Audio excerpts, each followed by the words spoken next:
Hindi, minsan kasi nakakalimutan ko talaga musika. Di ba madali eh. Kailangan ko siya, malagay sa habit. David, Ano last... kami cover? From Jet lag. Oo, hindi. I mean, dun sa blooper, wala. Chill lang naman. Wala, actually wala naman akong pakialam. Okay. Nangyari. Oh, actually sila nga worried para sa akin eh. Sabi, hindi okay. Okay lang, ayaw masari. David, last question na lang. Kasi na-mention mo kanina, work, tapos business, ganyan. Paano ka nagre-rest ngayon? Siyempre, natulog ako sa gabi. Domestic apnea ako. So, April 30, may operation ako sa sleep apnea ako. So, tuloy na siya. Sana gumaling. Kasi hirap na ako eh. Kailan pa yun? Mabilis lang yun. Tagal lang. 16 pa lang. Mabilis lang yung Procedure. Hindi, yung sa akin gagawin lang parang radio frequency, parang sunugin na tayo part ng nose sa loob. So para mas may malaki na airway, di ba, yung breathing room ko. Kasi parang Yung sa outpatient ilong? naman siya. Opo. Ba't natagalan before you finally... Kasi before, ang alam ko kasi yung operation dapat talagang 1 month yung recovery. Pero like when I got myself checked up before, siguro 2 weeks before I came, 2 weeks before, a week before I left from Canada, sinabi na meron palang procedure na na pwedeng 15 minutes lang yung procedure, tapos yung downtime 1 day lang. Pero kasi RF yun. So yun yung gagawin ko. Hopefully makatulong, o hindi, Yung talaga. dead na tayo. So, kailan mo yung gagawin? Kailan mo yung procedure? Ilang days kang magpapahinga? Hindi, 1 day lang daw yun. Pinakamayaman, sabi mo nga pinakamayaman yung role mo dito sa movie. Parang ang yaman-yaman mo na rin daw ngayon dahil ang highest paid ka raw sa mga mga appearance mo, ang dami-dami mo, mga out of town shows, mga Saktuhan lang tayo. Ikaw naman. Oo. Ikaw ba? Basta, yun ang babalitaan ko. Parang ang dami pa, kahit ang laki-laki raw, mahal-mahal daw ng talent pin mo, ang dami pa rin kumakagat dahil parang hinahanap ka. Baka wala na silang mapili. Oo. Baka Hindi, wala silang mahanap ng plan. At saka parang ayaw mo na rin talaga sa bench body na mga pa-summer, pa-bukol. Hindi naman sa ayaw, pero kasi nahihiya talaga ako gawin yung mga ganong bagay. Shy type kasi. Naku napaka-confident mo dati Dati nagbago na tayo ngayon.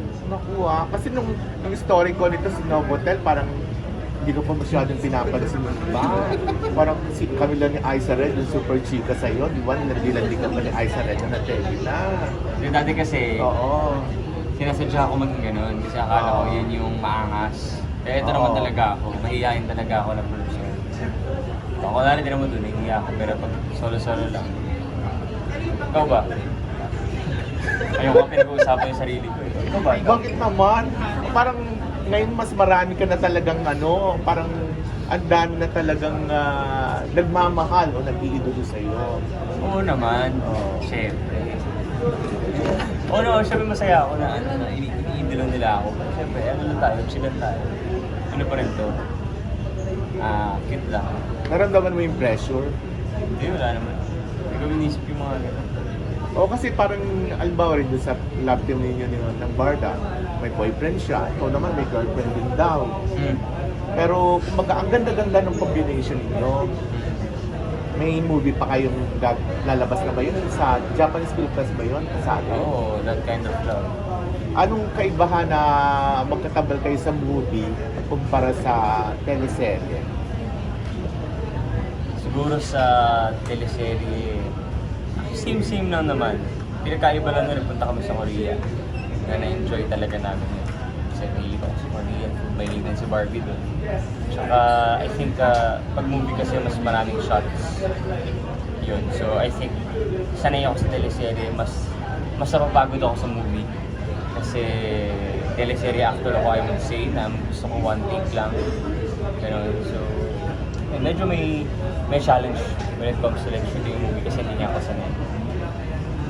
Pero parang itong Pulang Araw nga ang isa sa high profile, isa sa magastos Parang Ricky Lee pa lang ang ano, di ba? Consultant. Tapos yung, kaya lang kasali si Dennis Trillo din. Hindi ba mahirap na ano? Mas Papansin? Oo. So, nagkasama na kayo sa Maria Clara Ibarra. Papansin din naman. Siyempre, kung magaling naman ako dito, mapansin ako.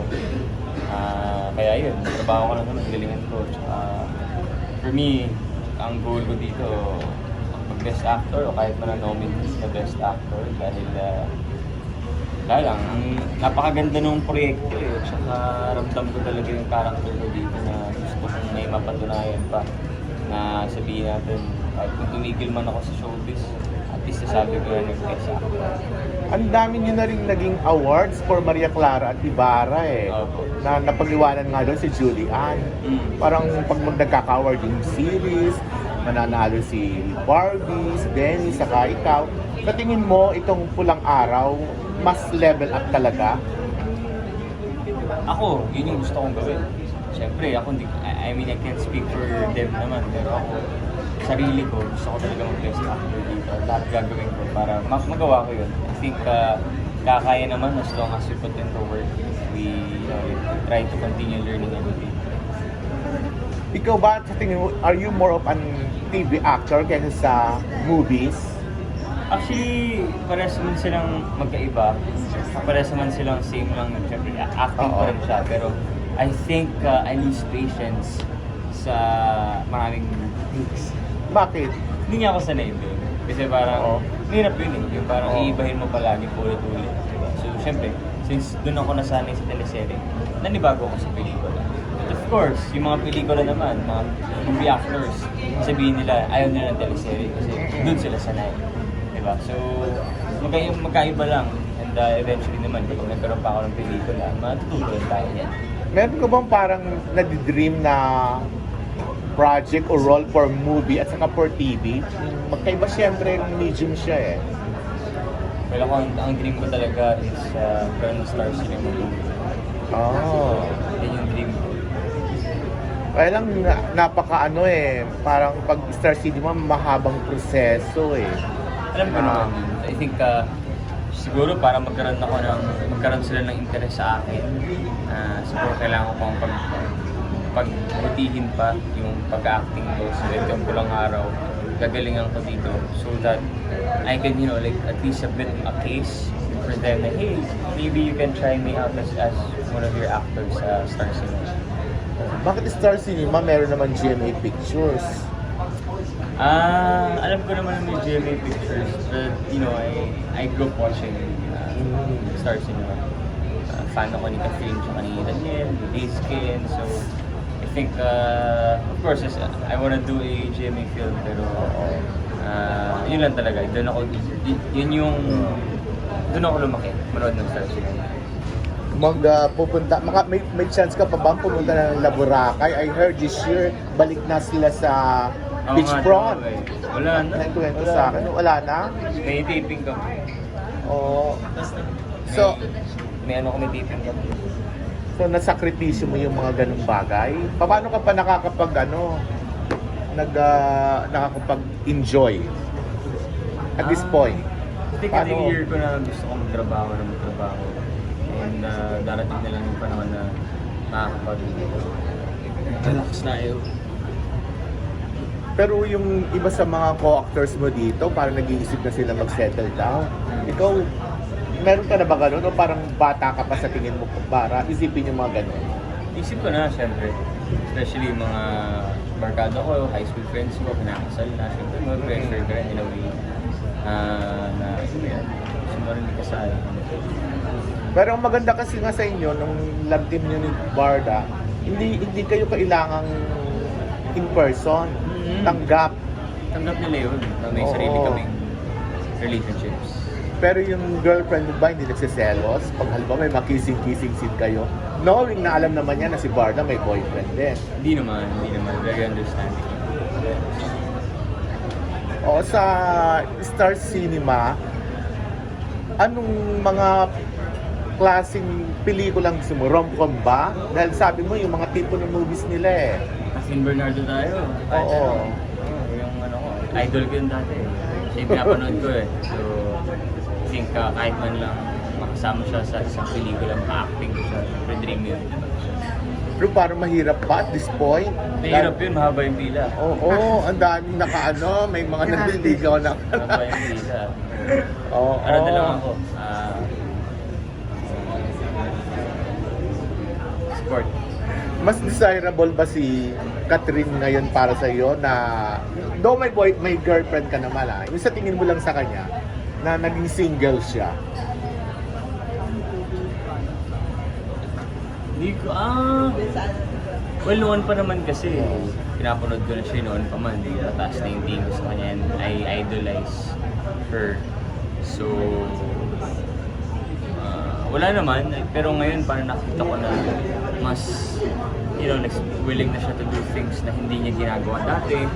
And for me, that's a plus, from someone na medyo human cage, but like, may limitations ngayon na free siya gumawa ng mga things na hindi nagagawa noon. I think, good yun for him.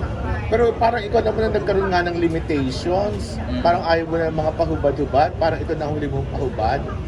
Itong Wala GLU. na tayong hubad-hubad ngayon.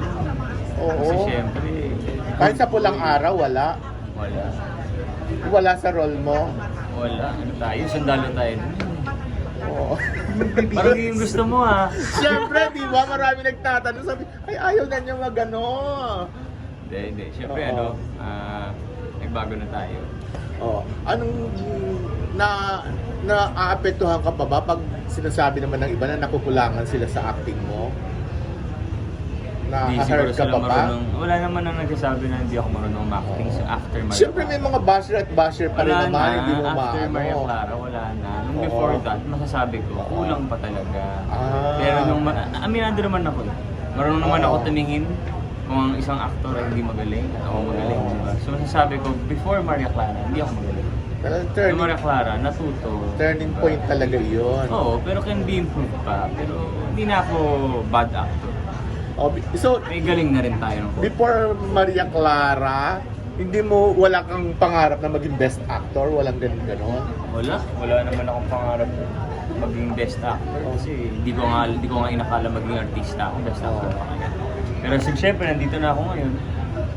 And alam ko rin na bibihira lang yung mga ganitong oportunidad na maging isang artista at mabigyan ng ganitong kagandang role. And gagawin ko ang lahat para ma-achieve ko yung mga bagay. Kasi nga, kumbaga, galing ka naman sa isang prominent family, mayaman naman kayo. Parang hindi mo naman kailangan maging artista. Kaya yun ang naging dating sa iba. Parang, kailangan ka ba magseryoso sa acting eh? Kumbaga, mabubuhay ka naman ng mariwasa kahit ano, hindi ka nag-aartista. Hindi naman din talaga kailangan, pero hilig ko yung acting. I think nahihirapan lang naman ako sa siyempre schedule, di ba? Kasi umabot kami ng hanggang 2 AM, nag-work pa rin kami. Pero mababago na yata ngayon ang setup dahil sa Eddie Garcia Bill. Hindi ko lang sigurado. Pero syempre, maintindihan mo rin naman yung side ng network kasi syempre, kailangan din nilang kumita ng pera. So, yun. Okay, thank you.